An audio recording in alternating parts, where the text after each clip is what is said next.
smart individual would.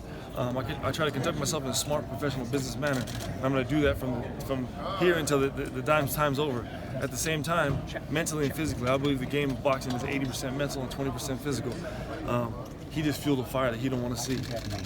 I've always been a bad man in the ring. I've got some knockout power, and I put a lot of guys down. I'm having to control myself from walking over and kicking this man in his face when I knock his ass down on the canvas.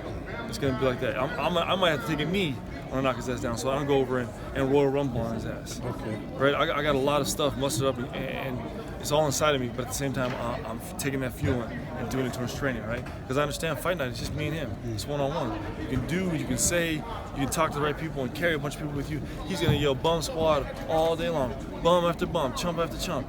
Yeah, whatever the hell you want. I hope he loses his damn voice. But guaranteed, May 18th, in this arena, he getting his ass knocked out. The decision to go with Virgil Hunter, Virgil, how did that come about? He just called and we were introduced by a mutual friend of his and mine. We talked, got together for a couple of workouts and decided to merge and make the most of it. Dominic, can you tell us what happened with the lawsuit? Why it didn't go the way you know, it's sad to say it that way, but it is what it is. When you got a heavyweight champ in a small rural area like Alabama, they protect that individual.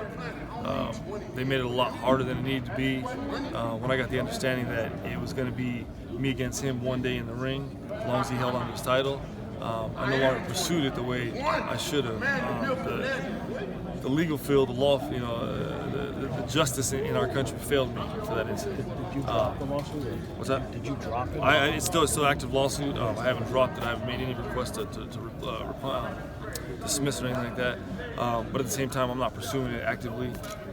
It's one of those situations where I felt like somebody should have took accountability for the lack of security, the lack of just intelligence in that hotel lobby.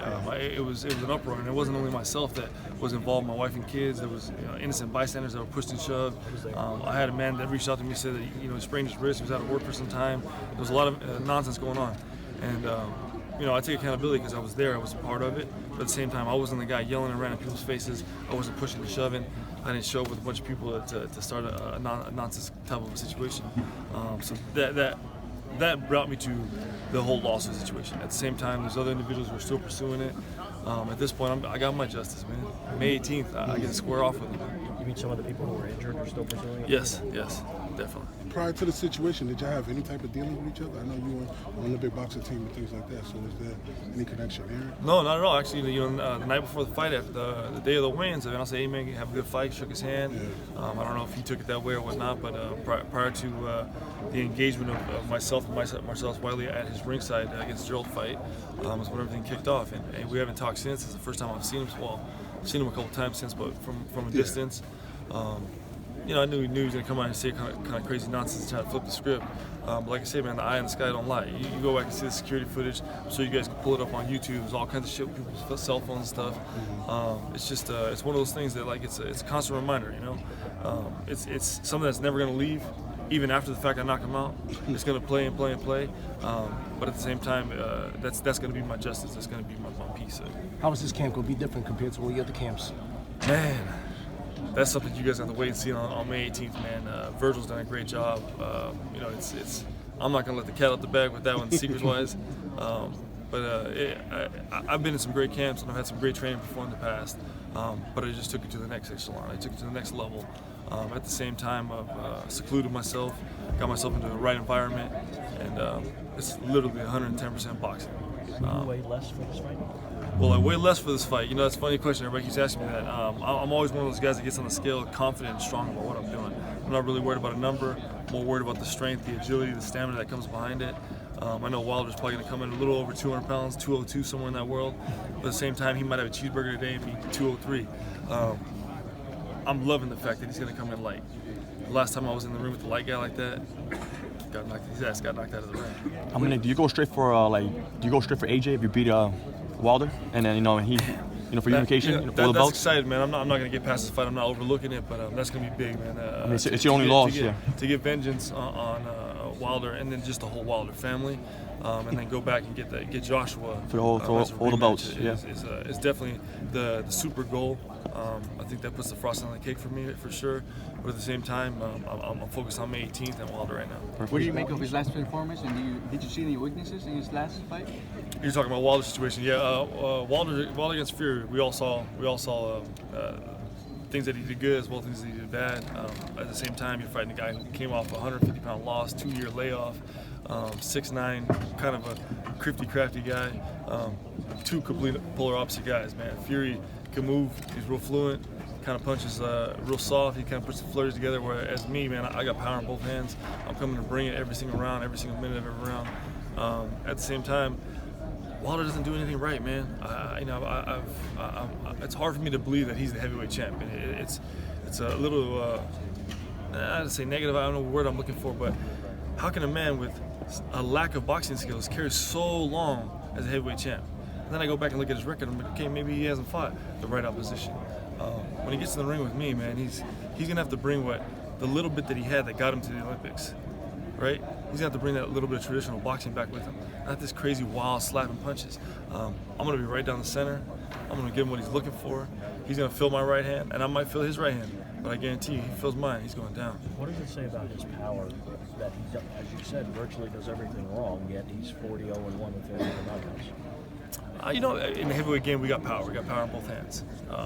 Left hand's big, right hand's big. I can't remember the last time I hit somebody flush with the right hand that didn't go down. So that's not saying a lot. It's just saying that maybe he's a little more accurate than everybody else. At the same time, I understand what I'm getting myself into. I understand every time that bell goes ding, the guy across the ring, whether he's 5-5 or 40-0, he got power. This is the heavyweight division. We were devastated. What did you think when Marcellus Wiley lost? What was your feelings on it?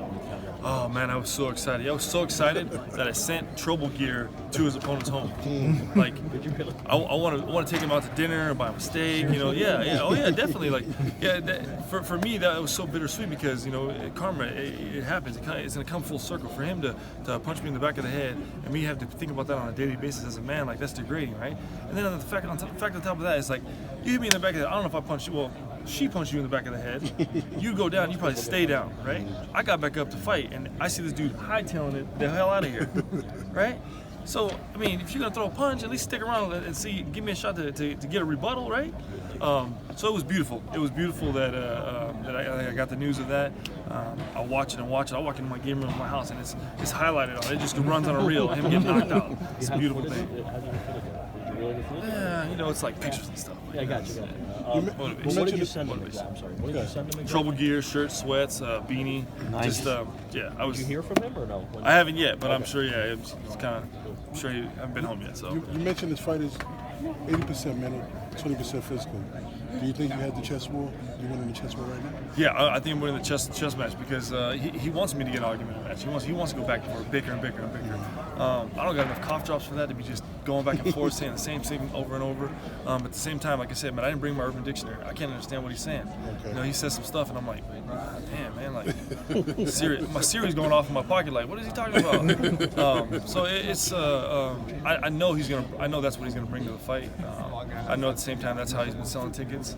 I'm more of an action guy though, man. I'm gonna get in the ring and give the fans what they pay to see, not what they want to hear, but what they pay to see. They actually visually see. Now, with the build-up to the fight, are you going to make an effort to maybe study that Urban Dictionary to kind of understand what you're saying? Yeah, nah, man. I'm not gonna lie. I mean, I might get a couple of things. I'm a big reader. Yeah. But I don't know if I got time to be looking up some. I mean, those words that he's using aren't even in the Urban Dictionary. I got to give me a chump dictionary for that. Okay. With all that's gone on between you two personally, the spotlight of being in Barclays Center, probably one of the biggest fights of your career outside of fighting Anthony Joshua. How do you and Virgil try to prepare for that mental game outside of him trying to talk smack to you today and try to incite something inside of you? How do you prepare for that between now and fight?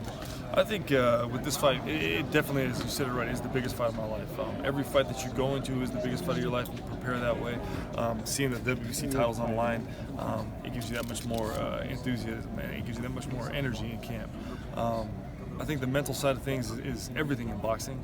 You prepare yourself mentally to go to the gym to train. You prepare yourself mentally to eat the right foods and walk the right walk. You get whatever you put into boxing is what you get out of it. And right now, and for the last 6, maybe 18 months or so, I've been putting everything into boxing. I've been patiently waiting.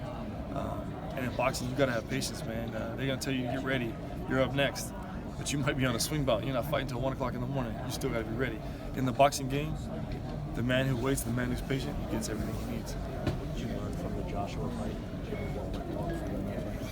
The Joshua fight, I learned that there's a bigger, stronger, more athletic man across the ring that night. At the same time, I learned that I had a lot to learn. The loss and the experience of losing opened my eyes to the fact that, I came from a quarterback, man.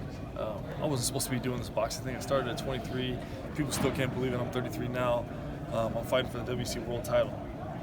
When I tell people that idea, they think it's a joke. But at the same time, when you get in the ring with a guy like Joshua, he's got several belts for a reason, and he's defending them against the right guys. Last time that chump was in the ring with a guy like Klitschko, got his ass knocked down, and that was a sparring session. From what I understand, Klitschko wears 20 ounces like I do. So for you to get knocked down with a 20-ounce glove, doesn't say very much about your chin. Joshua, on the other hand, he finished him that night. It's a beautiful thing. It's a great thing to reflect on. I go back and study that Joshua myself film more than I do any of my other fights because I learned a lot from it. If I go back and watch my wins, I won that fight. That's over and done with. Well, why would I go back and do that? So I study the Joshua fights. At the same time, I'm going to be doing some studying on the Wilder Fury situation. Watch it with the volume on, watch it with the volume off. That's where I tap back into the mental IQ, especially being a quarterback. Chalk talk, video review, man, that's something that I bring an edge to the game.